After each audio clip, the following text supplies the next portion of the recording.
Judiciary often walks down the tightrope between activism and restraint. So how do you feel? You've been the Chief Justice, you've been a judge of the Supreme Court for, years long. How do you feel that that delicate balance can actually be maintained, or things do not go either this way or that way? I don't think that the dichotomy or the conflict is between judicial activism and judicial restraint. The choice is between judicial responsibility or judicial abdication. Take a very simple case like COVID vaccinations. The government initially was not a proponent of the policy that vaccinations should be supplied free of charge to all Indians. Now, the case came up before the Supreme Court of India. We were in a lockdown. We were all doing the case through a video conferencing platform situated within our own homes. And we asked some critical questions to the government.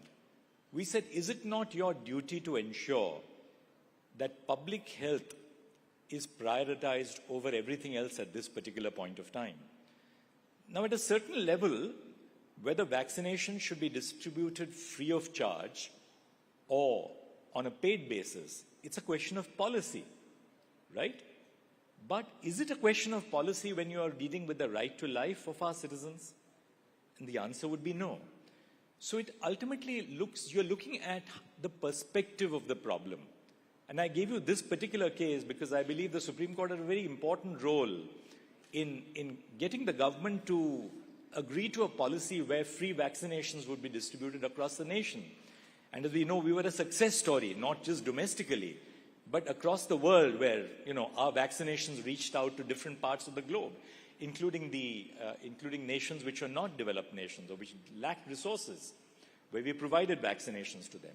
So courts, coming back to your question, apply standards which are laid down in the law. They apply standards which are laid down by the Constitution. Take a case of the environment and development. To what extent should you protect the environment? To what extent do you allow for development by, say, setting up a greenfield airport or highways in hilly areas, which are necessary for national security? So courts constantly are applying legal standards.